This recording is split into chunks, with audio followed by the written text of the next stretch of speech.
Fans, thanks for clicking today's Reddity Rose report. Got a long report. Sit down. Interesting though. We're going around WWE is current plans for SummerSlam is that Daniel Bryan defeat John Cena for the WWE title, only to see Randy Orton come in with his Money in the Bank briefcase, take the title, and finally make his long-awaited heel turn. And it's possibly the WWE announces that Randy Orton's neck injury on Raw and to keep him off TV for a few weeks. That way, when he cashes it in at Money in the Bank, rather at SummerSlam with his briefcase, it'll be more of a surprise when he does that. All right.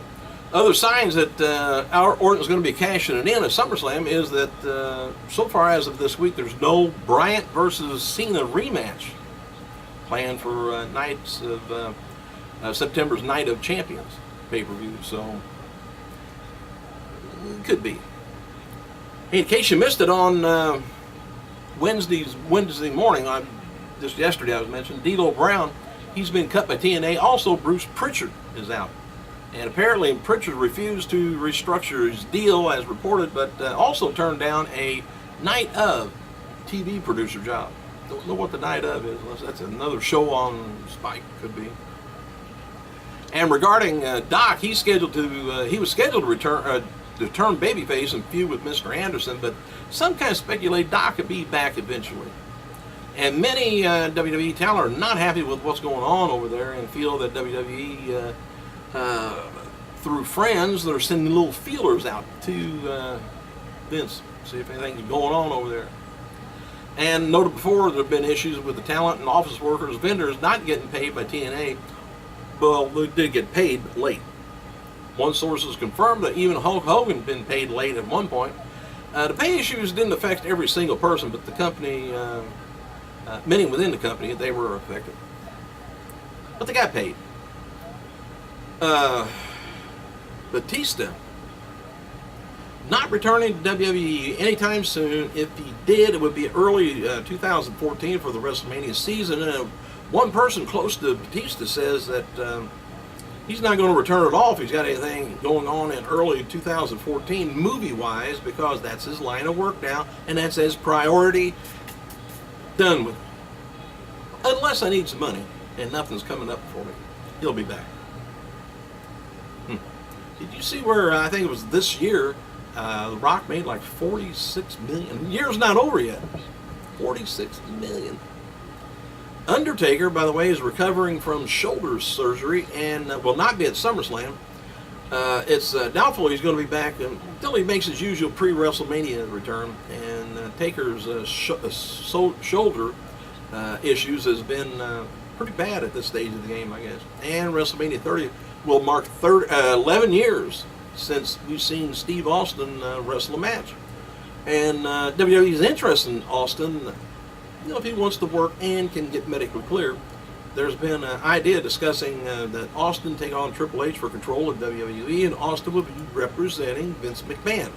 I said that last week, I think, and somebody heard me. Sure wasn't my wife either. Besides CM Punk versus Brock Lesnar and Daniel Bryan versus John Cena for the WWE title, other matches in the works for SummerSlam include Kane taking on Bray Wyatt, Cody Rhodes taking on Sandow with a briefcase on the line, Big E Langston taking on Dolph Ziggler in a Diva pre-show match. The Shield's going to be doing something with Mark Henry and Usos. If not, Seth Rollins and Reigns will defend the WWE Tag Team title against Swagger and Cesaro. Keep in mind, none of these matches, except for Lesnar versus Punk, Bryan versus Cena, are confirmed.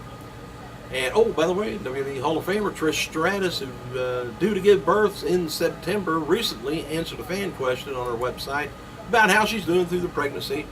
And, of course, she says, okay, and she posted her first baby bump photo, which is online. And she still looks good. Damon Sandow is now calling himself Sir Money in the Bank. Recently spoke with Austin Chronicles about cashing in Money in the Bank. He says, I'm going to wait for the perfect moment. I assure you, once I get the title, I plan on retiring with it. He said, if I reveal my strategy, I wouldn't be very smart, would it? And noted that Chris Jericho finished up working with WWE for right now, and he's going to get back on tour with Fozzy. Jericho won't be back for several months, and his return may come as another WrestleMania 30 surprise. And at one point, Curtis Axel taking on Daniel Bryan was going to be taking place at SummerSlam, but the two likely is going to be wrestling now on Raw or SmackDown in a few weeks. And noted recently that Sami Zayn and Antonio Cesaro, their match that they had, it was a 2 out of 3 fall match down at NXT taping, received Match of the Year chants from fans in attendance. Well, people in production saw the footage of the match as it was being put together for TV and said it's a must-see match from a TV standpoint. Cody Rhodes was also injured at Money in the Bank. He suffered a cut over his eyebrow after taking headbutts from Dean Ambrose in the ladder match. He needed about 5 stitches to close that up. So sometimes people just get a little carried away and actually bump ahead. And as No Big Show, he's going to be returning to Monday's Raw, and Show reportedly out with a knee injury. He was still limping around backstage at Money in the Bank over the weekend, but Show has dropped some weight and looking to drop more weight. Show is booked on an upcoming WWE tour as heel against Randy Orton. And Big Show could lose 50 pounds and we'd never know the difference. His knee would. Rob Van Dam said he's not going to be at Comic-Con this weekend. And he tweeted, he said, I keep hearing reports that I was going to be doing signings and Q&A at Comic-Con tomorrow. Sorry, no truth to it. And Hornswoggle revealed on Twitter that he's suffering from a broken arm while filming, of all things, filming WWE Studio Leprechaun movie. He tweeted, he said, Brew, today breaking my arm won't stop us from making this amazing movie. He says Leprechaun Origins is going to be amazing. Isn't that funny? He takes big slams and spills and everything from monster people over the top of him.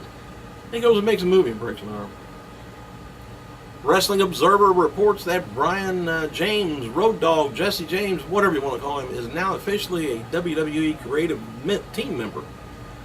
James has been in meetings the last few weeks because WWE officials wanted someone with experience in the business at the meeting. Who would have thought? And June 4th, June 17th, Raw had 330,000 people watching on DVR or tape delay, 361,000 the week after. And there's speculations from other sports executives showed up at the grand opening of the Performance Center, and one of them was the head honcho of NFL Players Association. They were at the grand opening, saying, "Why in the hell did we do that?" WWE had Xavier Woods, one of the people speaking to the media at the Performance Center. Besides how well he's spoken, I guess WWE officials are high on him because he has a PhD. Wood graduated from Furman University while wrestling for TNA and later got his master's. And backstage after Tuesday's SmackDown taping, the reported injury to Randy Orton was not a big deal. Some people weren't even aware of it. Orton came back out for a dark main event, but only came in and ended it with an RKO. And noted that old David Otunga, well, he's been doing various legal analysis for TNA lately. WWE wants him to keep doing public relations for him. No word yet whether he's going to be brought back in for storylines, though. And Rey Mysterio, he's getting stem cell treatment to regenerate his knee ligament under Dr. James Andrews, and the treatment will allow him to avoid major surgery. He's been targeted for an early return well, not early return, just a return in about 3 months. If he had to have major surgery, he'd be out for a long time. He's already been out a long time. All right, according to a new report, front runners for WrestleMania 2015, Santa Clara, California, in the Bay Area, and Philadelphia. Front runners for 2016, Cowboy Stadium, Dallas, Arlington, and Orlando. All right, got an interesting story here coming up. There's a reason behind this story. Happy birthday to TNA wrestler Nux, 35, one-time WCW Cruiserweight champion Daphne, 38, one-time TNA Knockout Tag Team champion Lacey Von Erich, 27, All Japan regular Sushi, 35. And today would have been the birthday of NWA World Heavyweight Champion Edward Carpentier, would have been 87. Former NWA WCW referee Randy Anderson would have been 54. And if I remember right, didn't they kind of exploit his cancer that he got? on the show. You know, worked it into some sort of a storyline, I guess. If I remember right. All right, now catch this. This is poignant story here. I'll talk about today and in 1988. On this day in 1988, NWA star Bruiser Brody lost his life at only the age of 42. Brody began his wrestling career in the 70s, freelancing for several NWA affiliated promotions all over North America. Brody got into a fight with fellow wrestler Jose Gonzalez, known as Invader One, who stabbed Brody in the shower. The entire locker room heard the commotion. Tony Atlas saw Gonzalez standing over Brody with the knife, and indeed it was he who had carried Brody to the ambulance when paramedics couldn't even lift the 300-pound Brody. The scandal intensified a year later when Gonzalez was inexplicably found not guilty on account of self-defense. See what I'm getting at? Several American wrestlers who had been in the locker room at that time, including Tony Atlas and Dutch Mantel, they were not called to testify at the trial. The incident led many wrestlers to boycott Puerto Rico, nearly crippling the wrestling business on that island. But I guess they're looking at Brody, over 300 pounds. Gonzalez, I'm not sure how big he was, Invader One, but they're saying he was threatened.